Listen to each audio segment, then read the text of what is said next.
Hello everyone, आप सभी का स्वागत है ब्रेनडेस ईडीयू में। आज जो हम टॉपिक आरआरबी की सीरीज में डिस्कस करने वाले हैं वो है आपका आइसोमेरिज्म। आइसोमेरिज्म से कुछ एमसीक्यूज आज हम डिस्कस करेंगे। बहुत ही आसान एमसीक्यूज होंगे, बहुत ही आसान क्वेश्चंस होंगे, बट क्योंकि एग्जाम में आपने रिवीजन नहीं करा होता एग्जाम के पहले, इसलिए वो क्वेश्चन दिया तो आप छोड़ के आ जाते हैं या फिर आप उसमें गलत टिक करके आ जाते हैं, है ना। तो उसी क्रम में आज जो हम डिस्कस करेंगे वो है आइसोमेरिज्म से कुछ एमसीक्यूज। बहुत अच्छे, बहुत छोटे छोटे क्वेश्चंस होने वाले हैं, ठीक है, और इनके आंसर भी आपको बहुत ज्यादा इंटरेस्टिंग मिलेंगे। तो यहाँ पर जो पहला क्वेश्चन दिया हुआ है, what is the most basic most common condition for two compounds to be isomers. क्या मतलब हुआ? यहाँ पर देखो, हम लोगों ने इस बार हिंदी में भी इसको कर रखा है, जो लोग हिंदी से फॉर्म फिल करते हैं वो यहाँ से देख सकते हैं ना। तो किसी कंपाउंड के लिए, किसी दो कंपाउंड के लिए सबसे बेसिक कंडीशन क्या है कि वो एक दूसरे के आइसोमर्स हों। अगर आपने थोड़ा सा आइसोमेरिज्म पढ़ा हुआ है तो हम आइसोमेरिज्म की डेफिनेशन के लिए लिखते हैं compound having the same molecular formula, but sometime आप क्या लिख देते हैं, डिफरेंट स्ट्रक्चरल फॉर्मूला, बट वो गलत हो जाएगा। Different physical and chemical properties, जो केमिकल एंड फिजिकल प्रॉपर्टीज होती हैं बेटा वो डिफरेंट होती हैं, but the molecular formula same होता है। यहां पर जो सबसे बेसिक कंडीशन होगी कि जो मॉलिक्यूलर फॉर्मूला है किसी भी आइसोमर्स को, किसी भी कंपाउंड को आइसोमर होने के लिए उनका मॉलिक्यूलर फॉर्मूला हमेशा ही सेम होना चाहिए। इस क्रम में जो आपका थर्ड यानी सॉरी फोर्थ जो ऑप्शन है वो तो एकदम ही गलत हो जाएगा। अगर किसी कंपाउंड के किसी कंपाउंड का मॉलिक्यूलर फॉर्मूला डिफर है तो वो कभी भी आइसोमर हो ही नहीं सकते। यहाँ पर जो आपका राइट आंसर होगा वो होगा आंसर नंबर सी, और इसका एक्सप्लेनेशन हम देख लेते हैं। यहाँ पर एक्सप्लेनेशन दिया हुआ है, answer C is the right answer. और इसके लिए आप समझने के लिए एक फॉर्मूला दिया हुआ है C2H6, C2H6O, है ना।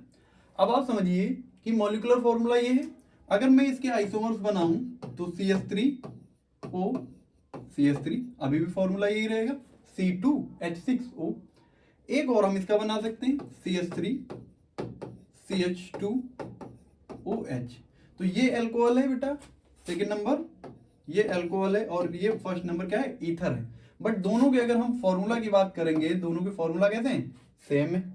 तो ये एक दूसरे के आइसोमर्स हैं। क्या है, एक दूसरे के आइसोमर्स हैं। किस तरीके के आइसोमर्स हैं, तो ये फंक्शनल आइसोमर्स हैं एक दूसरे के। कैसे आइसोमर्स हैं, तो एक दूसरे के फंक्शनल आइसोमर्स हैं। आप साथ साथ में ये जो चीजें आती हैं इनको भी याद करते हुए चलिए। एक दूसरे के कैसे आइसोमर्स हैं, फंक्शनल आइसोमर्स है, क्योंकि यहाँ पर देखो ईथर है, यहाँ पर एल्कोहल है, फंक्शनल ग्रुप बदल गए हैं, इसलिए इन्हें हम कहते हैं functional isomers. Okay, the second question is if two compound have the same molecular formula, किन्हीं दो कंपाउंड का अगर मॉलिक्यूलर फॉर्मूला सेम हो but different length of the parent chain, what are they called. ये मुझे लगता है बहुत ही आसान क्वेश्चन है, आपको समझ में आ रहा होगा। मैं एक एग्जांपल के थ्रू बात करूंगा आपसे यहाँ पर, हालांकि आगे हम इसका एक्सप्लेनेशन भी देखेंगे। एग्जांपल के लिए 1 2 3 4 5 एंड 6, ओके। और यहीं पर अगर मैं ये कर दूं 1 2 3 4 5 और एक कार्बन यहाँ लगा दूं। अब मैं यहाँ हाइड्रोजन नहीं लगा रहा हूँ, आप लगाना चाहो तो लगा लो, CH3 CH3 CH2 CH2 CH2 CH2। तो कितने, 6 कार्बन हो गए, 3 2 5 7 2 9 2 11 11 12 13 14, है ना। 3 2 5 5 2 7 8 9 10 11 और 3 14, H14। यहाँ पर आप देखेंगे वही चीज होगी, 3 3 6 3 9 9 2 11 13 और एक यहाँ पर हाइड्रोजन होगा 14। तो दोनों की मॉलिक्यूलर फॉर्मूला अगर आप देखेंगे सेम है, बट इनका जो पेरेंट चेन है यहाँ पर 1 2 3 4 5 और 6, पेरेंट चेन में 6 आपको दिख रहे होंगे सीधे से कार्बन, बट ये इसकी पेरेंट चेन है 1 2 3 4 और 5। इसकी पेरेंट चेन में कितने कार्बन है, 5 कार्बन है। तो ये एक दूसरे के कैसे आइसोमर्स हो जाएंगे बेटा, ये चेन आइसोमर्स हो जाएंगे। कैसे आइसोमर्स होंगे, चेन आइसोमर्स हो जाएंगे। हालांकि इसमें एक और आइसोमर आप यहीं पर देख लीजिए ताकि आगे आपके लिए आसानी हो जब भी आपको कभी पढ़ना हो। Like 1 2 3 4 5, okay. और इस CH3 को हमने इस तरफ लगा दिया, इस बार ये वाला CH3 यहाँ उठा के लगा दिया। यहाँ CH3 ऑलरेडी है, यहाँ CH3, यहाँ CH2, यहाँ CH2, यहाँ CH। मैं क्या समझाने की कोशिश कर रहा हूँ आप समझिएगा जरा। फिर से नंबरिंग करते हैं 1 2 3 4 5। अभी आप देखेंगे तो मैंने यहाँ पर हालांकि 4 नंबर नहीं, आप इधर से करेंगे तो 1 2, ये 2 नंबर पे आएगा, ठीक है। अभी उस तरीके से नंबरिंग नहीं करी है, just like not I am saying that this is IUPAC nomenclature. अभी सिंपली आप समझो कि मैंने 4 नंबर पर CS3 को लगाया और यहाँ पर 3 नंबर पर CS3 को लगाया है, तो CS3 की पोजीशन में मैंने कुछ चेंजेस करे हैं। तो 1 और 2 एक दूसरे के लिए चेन आइसोमर है, ठीक है। 1 and 2 एक दूसरे के लिए क्या है, चेन आइसोमर है। लेकिन 2 and 3 are the position isomer, तो यहाँ भी ये चीजें आपको ध्यान देनी है। तो इस क्वेश्चन के लिए जो हमारा आंसर होगा बेटा वो होगा चेन आइसोमर। देख लेते हैं इसका एक्सप्लेनेशन क्या दिया हुआ है। सेम चीजें आप देखेंगे जो मैंने आपको पहले समझाई कि चेन आइसोमर इसका करेक्ट आंसर होगा। Chain isomer arise due to the difference in the size of parent carbon chain.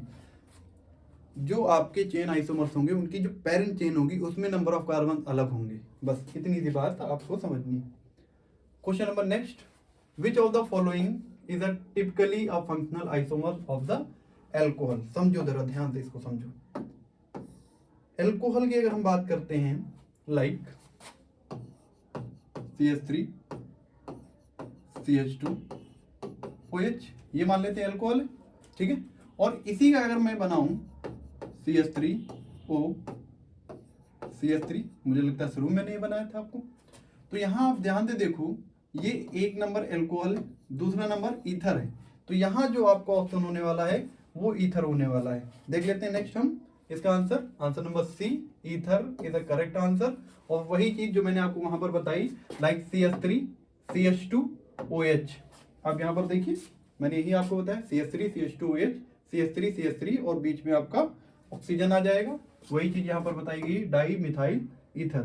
फिर आप इधर भी देख सकते हैं। अच्छा ये कैसा है, एल्कोहल ईथर फॉर्म होगा और ये एल्डिहाइड एंड कीटोन होगा। सेम ही चीजें हैं। हाँ यहाँ पर थोड़ा सा गड़बड़ है, 1 2 और 3 कार्बन दे दिए गए, यहाँ पर 1 2, तो यहाँ पर जो CH3 होगा वो यहाँ ना होकर के CH3 यहीं तक रहेगा, ठीक है।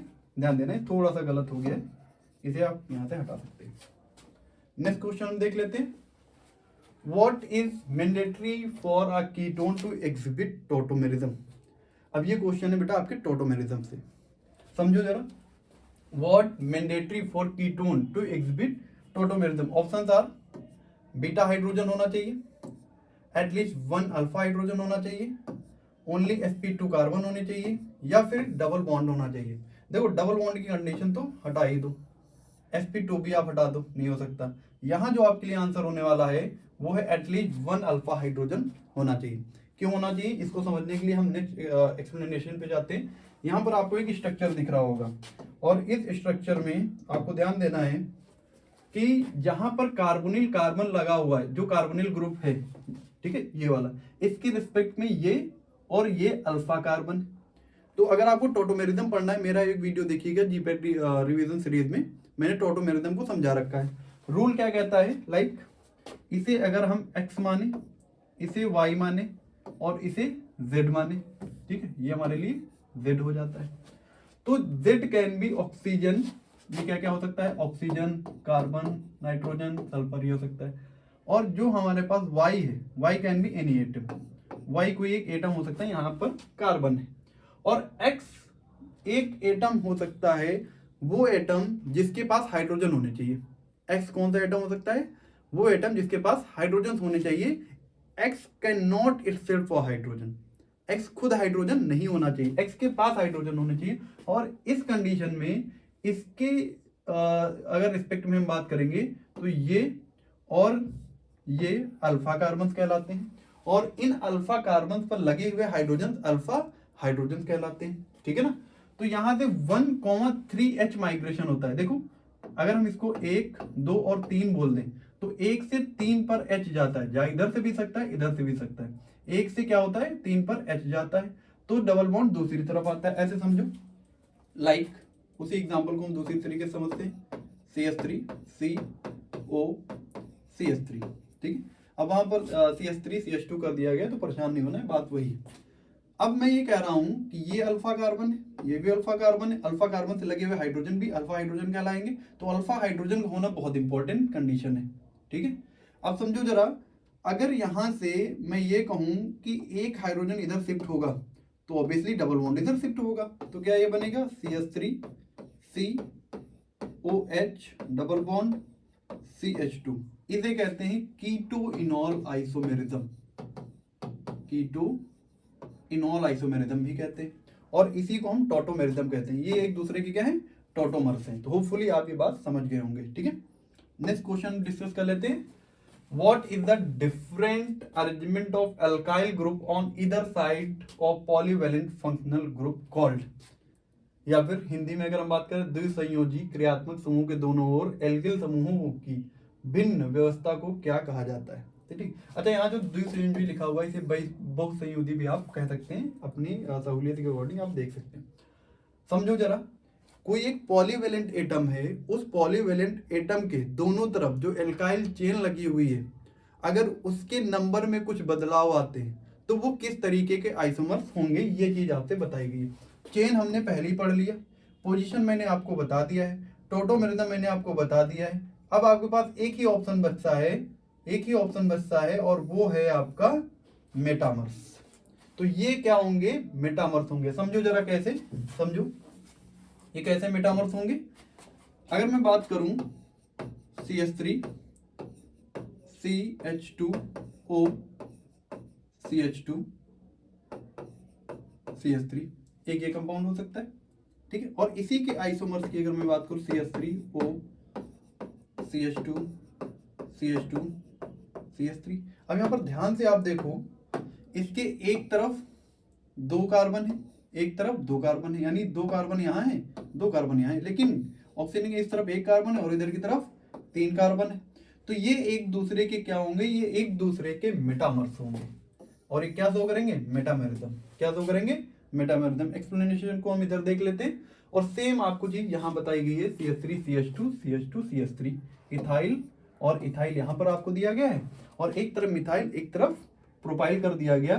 तो ये एक दूसरे के क्या है, अनइक्वल डिस्ट्रीब्यूशन हो रहा है, एक दूसरे के मेटामर्स हैं। और क्योंकि ये मेटामर्स हैं तो ये क्या शो करेंगे, मेटामेरिज्म। ये कौन सा फिनोमिना दिखाएंगे, मेटामेरिज्म। यहाँ पर जो एक्सप्लेनेशन दिया गया है वो आप देख सकते हैं, ठीक है। Next question, which is the correct order for the priority of structural isomerism when checking for a relationship. समझो बात को। देखिए, हमने आइसोमेरिज्म की कैटेगरी भी आपको बता रखी है, अगर आप पीछे वीडियो में देखेंगे।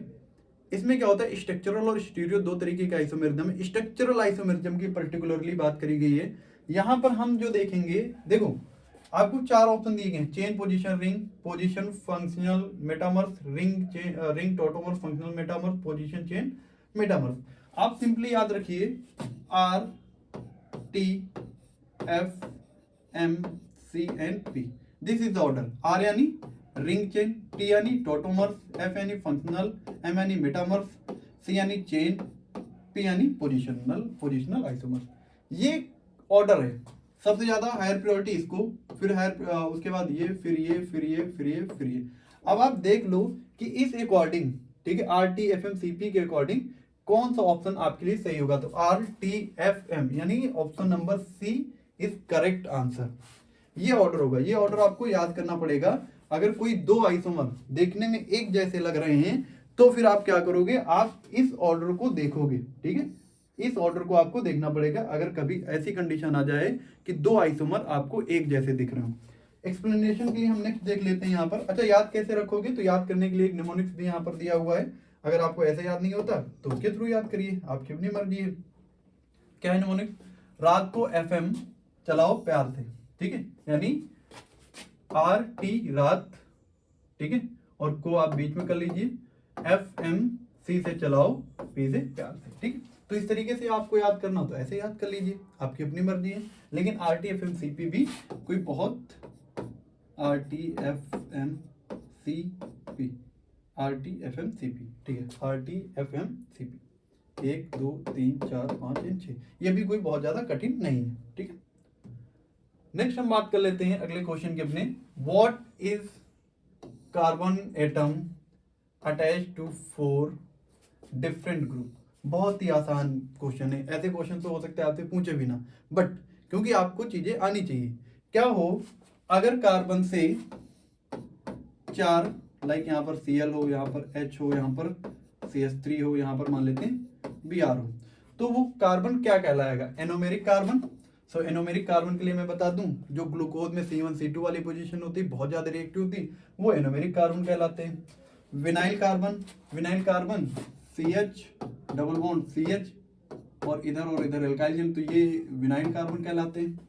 कार्बोनियम आयन यानी कार्बोकैटायन की बात हो रही है, C कुछ इस तरीके के मान लेते हैं, कुछ ऐसी कंडीशन है, कार्बोकैटायन यानी कार्बन पर प्लस चार्ज कार्बोकैटायन। बसता एक ऑप्शन है आपके पास और वो ऑप्शन है आपका कायरल कार्बन।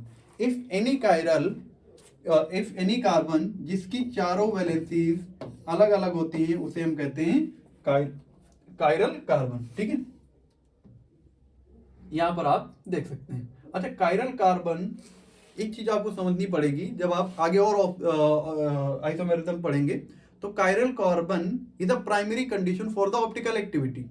अगर कायरल सेंटर नहीं है किसी कंपाउंड में तो वो कंपाउंड ऑप्टिकली एक्टिव नहीं होगा। ठीक है, तो ये चीज भी आपको याद रखनी पड़ेगी।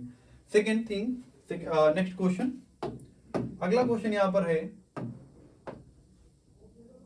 What must be the hybridisation of chiral centre. अच्छा, आप ध्यान दो जरा, अभी मैंने यहाँ पर बनाया लाइक मैंने कहा यहाँ पर मान लेते हैं Cl है, यहाँ पर H है, यहाँ Br है, यहाँ सपोज करिए CH3 है, और यही चीज पूछ लिया इसने कि बताइए एक कोई कायरल सेंटर है, उसमें हाइब्रिडाइजेशन कैसा होता है। तो हाइब्रिडाइजेशन के लिए एक चीज याद रखो, लोन पेयर,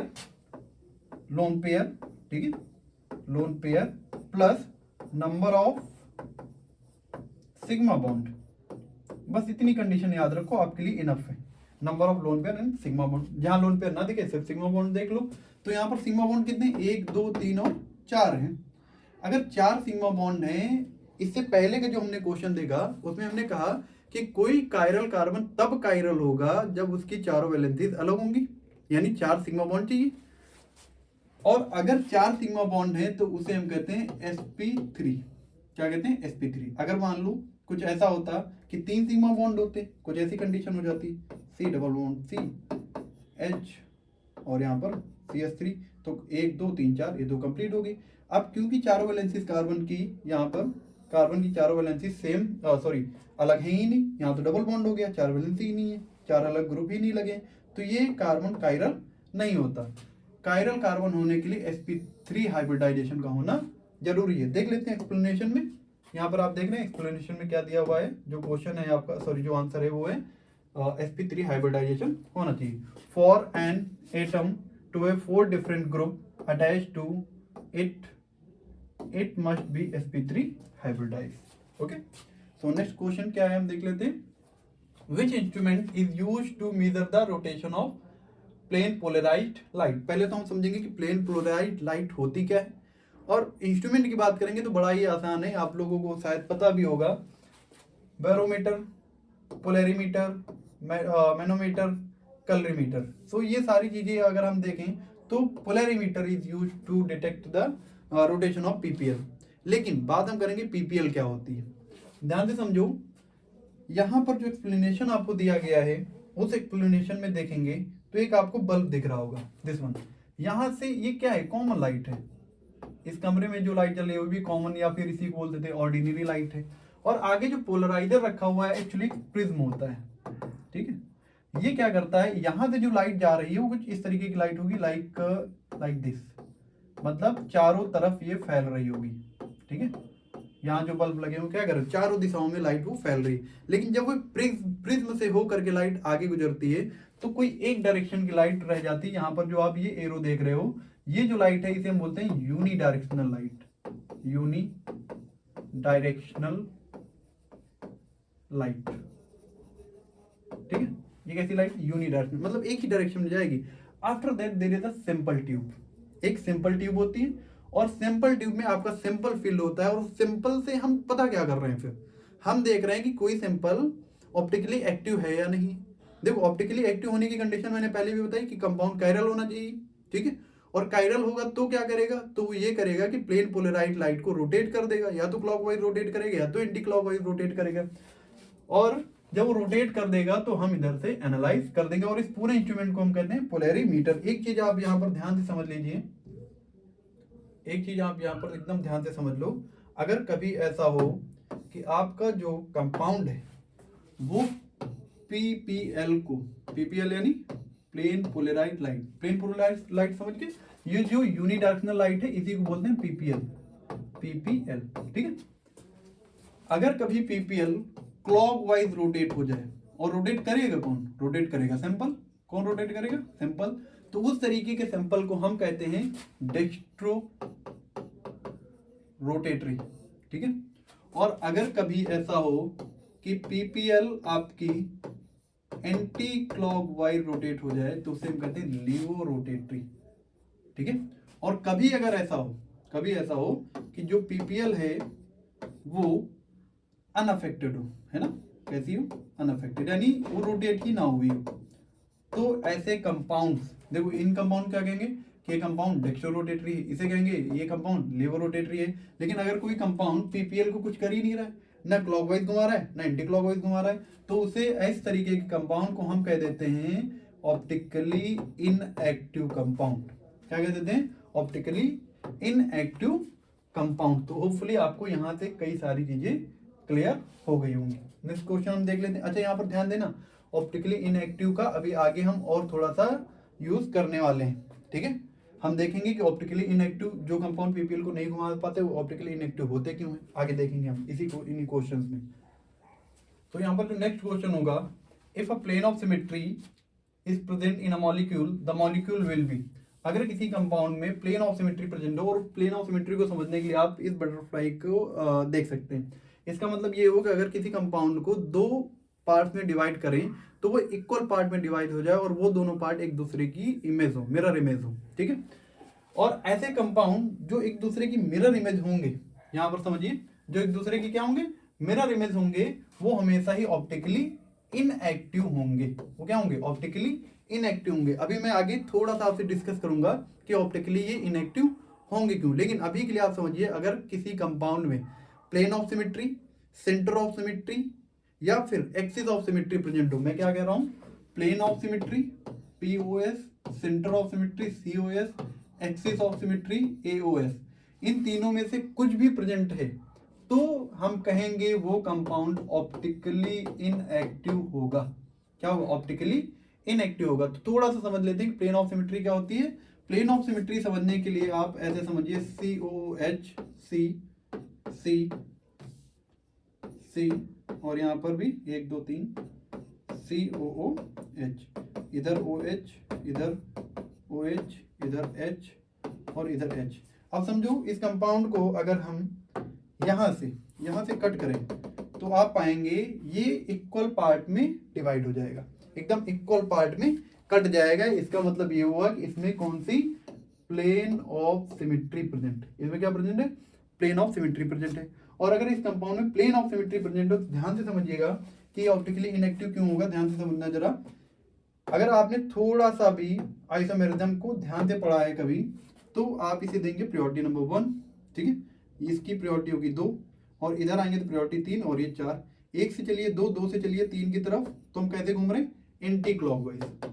कैसे घूम रहे हैं? Anti clockwise. वही यहाँ पर कर लेते हैं, 1 इसको देंगे, 2 इसको देंगे और इसमें 3 इसको देंगे, 4 इसको देंगे। तो 1 से चलिए 2, 2 से चलिए 3 की तरफ कैसे घूम रहे हैं? क्लॉकवाइज। इसका जो हाफ पोर्शन है वो पीपीएल को, आप ऐसे समझो, मैं इधर कहीं बनाता हूं, बहुत ध्यान से समझना है, ऐसे समझिए।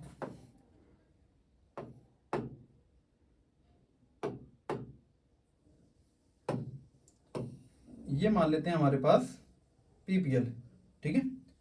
अब समझो यहां पर इस हाफ ने क्या किया? इस पीपीएल को एंटी क्लॉकवाइज, सॉरी, इस पीपीएल को एंटी क्लॉकवाइज इधर की तरफ रोटेट कर दिया, ठीक है, इधर की तरफ रोटेट कर दिया। और इस हाफ ने फिर से क्या किया कि जो यहां पर एक पीपीएल थी इसको फिर से रोटेट करके ये इसी डायरेक्शन में ले आया। मतलब कि हम कह सकते हैं कुछ इस तरीके से, ठीक है। यानी पीपीएल पहले तो इस तरफ आई, एंटी क्लॉकवाइज रोटेट हुई, लेकिन दूसरे हाफ ने क्या किया? इसे फिर से क्लॉकवाइज रोटेट करके जब फिर से क्लॉकवाइज रोटेट करेगा तो जो पीपीएल होगी वो अनअफेक्टेड हो जाएगी। पीपीएल का जो नेट रोटेशन होगा, नेट रोटेशन वो क्या होगा, जीरो हो जाएगा। नेट रोटेशन अगर जीरो हो जाएगा तो अभी हमने इससे पहले जो पढ़ा, अब इस क्वेश्चन में ध्यान दें, अगर कोई कंपाउंड जिससे पीपीएल अनअफेक्टेड है वो क्या होगा, ऑप्टिकली इनएक्टिव। वही चीज यहाँ पर हो जाती है, अगर प्लेन ऑफ सिमेट्री प्रेजेंट है तो नेट रोटेशन जो है वो जीरो हो जाता है, क्योंकि पीपीएल जितनी एंटी क्लॉकवाइज घूमी है दूसरे हाफ पार्ट ने, इसने क्या किया, एंटी क्लॉकवाइज घुमाया इतने पार्ट ने, और दूसरे ही पार्ट ने क्या किया, उसको क्लॉकवाइज घुमा दिया उतना ही, same but opposite but equal direction में उतना ही घुमा दिया। इसीलिए ये क्या होगा, यहाँ पर जो नेट रोटेशन होगा जीरो होगा, दैट्स व्हाई कि ये कंपाउंड क्या होंगे, ऑप्टिकली इनएक्टिव होंगे। उसी तरीके से सेंटर ऑफ सिमेट्री, उसी तरीके से axis of symmetry. Okay, next question discuss कर लेते हैं। Stereoisomers which are non superimposable mirror image of each other. तो ये तो बड़ा आसान क्वेश्चन है, ये आपको समझ में आ रहा होगा कैसे। ऐसे स्टीरियो आइसोमर्स जो एक दूसरे की non superimposable mirror image होते हैं उन्हें हम बेटा कहते हैं इनएंसियोमर्स। एग्जाम्पल के तौर पे हम समझते हैं जरा पहले, फिर आगे इसका एक्सप्लेनेशन देखेंगे। और इसी एग्जाम्पल में हम कई सारी चीजें देखने वाले हैं, तो आपको स्किप नहीं करना है। देखिए जरा, जो अभी मैंने एग्जाम्पल लिया इससे पहले टार्ट्रिक एसिड का, COOH, COOH, यहाँ पर OH, यहाँ पर H, और इधर हाइड्रोजन, यहाँ पर एक OH। एक तो ये कंपाउंड हो जाएगा। अब इसे आप D कहेंगे या L कहेंगे, ये डिसाइड करना थोड़ा सा मुश्किल होता है, क्योंकि नंबरिंग यहाँ से करेंगे तो पहले OH इधर आएगा, नंबरिंग यहाँ से करेंगे तो इधर आएगा। अगर इस साइड में है, ठीक है, OH आपकी राइट साइड में है तो हम कहेंगे ये D है, और लेफ्ट में तो हम कह देते हैं L है। आप समझो जरा, COOH, COOH, यहाँ पर क्या है, H है, यहाँ पर फिर से हमने कर दिया OH, यहाँ पर OH, और यहाँ पर H, ठीक है। अब इन दोनों के बीच में जब आप मिरर रखते हो, हमने क्या किया, इन दोनों के बीच में एक मिरर रख दिया, ठीक है, ये मिरर रखा हुआ है।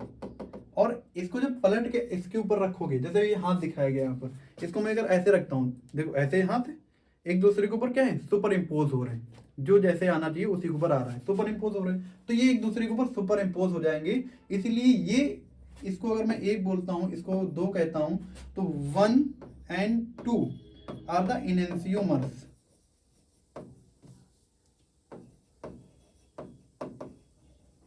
क्या है, इनएंसियोमर्स है। लेकिन लेकिन लेकिन एक चीज और आपको पढ़नी होती है, और वो होता है डायस्टीरियोमर्स। तो इसी में हम समझ लेंगे कि डायस्टीरियोमर्स क्या होते हैं। डायस्टीरियोमर्स समझने के लिए कंपाउंड को थोड़ा सा हमें अलग बनाना है। किस तरीके से थोड़ा सा अलग बनेगा, जरा आप ध्यान से देखिए। जो मैंने इससे पहले बनाया हुआ था, अगर आपने इससे पहले का क्वेश्चन देखा है, कुछ इस तरीके से, इसमें मैंने बस क्या किया, दोनों ही OH को एक साइड लगा दिया, दोनों हाइड्रोजन को हमने एक साइड लगा दिया। अब यहाँ पर ध्यान से देखोगे तो ये एक दूसरे की non superimposable mirror image तो छोड़िए, मिरर इमेज ही नहीं है एक दूसरे की। तो ऐसे कंपोनेंट जो एक दूसरे की, सॉरी, ऐसे कंपाउंड जो एक दूसरे की मिरर इमेज नहीं होते हैं, उन्हें हम कहते हैं डायस्टीरियोमर्स। क्या कहते हैं, डायस्टीरियोमर्स। तो 1 and 2 are the enantiomers, but 1 and 3 are the diastereomers. तो यहीं से आप इस क्वेश्चन को भी सॉल्व करके जाइए। वही उसी तरीके से 2 and 3 आर द डायस्टीरियोमर्स। अच्छा, इस तरीके के कंपाउंड को हम मीजो कंपाउंड भी कहते हैं। क्या कहते हैं इनको, मीजो कंपाउंड्स भी कहते हैं। And meso compounds are always optically inactive. They are optically active, this is also optically active, but ये ऑप्टिकली इनएक्टिव होगा। क्यों, क्योंकि मैंने वही आपसे बताया कि ये एंटी क्लॉकवाइज घूमेगा और ये क्लॉकवाइज घूमेगा, तो जो टोटल नेट रोटेशन होगा वो जीरो हो जाएगा due to internal compensation, due to internal compensation. तो चलिए नेक्स्ट क्वेश्चन को हम डिस्कस कर लेते हैं जरा। हाँ, ये आपका हो गया एक्सप्लेनेशन। अगला, हालांकि पहले ही आंसर रिवील कर दिया गया, बट फिर भी आप देख लीजिए कि क्या हो सकते हैं। ये क्वेश्चन है आपसे, इन RS configuration what does R stand for representing the clockwise direction. तो इसका मतलब वेक्टर्स है, सब लोग जानते हैं, लेकिन S क्या रिप्रेजेंट करता है, तो R तो हमने देख लिया। S क्या रिप्रेजेंट करता है, S रिप्रेजेंट करता है सिनिस्टर। ओके, ये। अच्छा, इसी क्रम में एक दो चीजें और आप याद कर लीजिए। ई एन जेड में ई क्या रिप्रेजेंट करता है? ई रिप्रेजेंट करता है इंटाजेशन, इंटाजेशन, ठीक है। और वहीं पर हम जेड की जब बात करते हैं, जेड का मतलब होता है जोसामिन। तो आप ये शॉर्ट फॉर्म भी याद रखिए, ठीक है। ई यानी इंटाजेशन, जेड यानी जोसामिन, ठीक। 6th ट्रांस का आपको चीजें पता होंगी। इसके बाद कुछ और हम क्वेश्चन डिस्कस करेंगे आइसोमेरिज्म के बारे में ही। अभी तक के लिए अगर आपको कोई भी डाउट है तो आप कमेंट सेक्शन में पूछ सकते हैं। Thank you.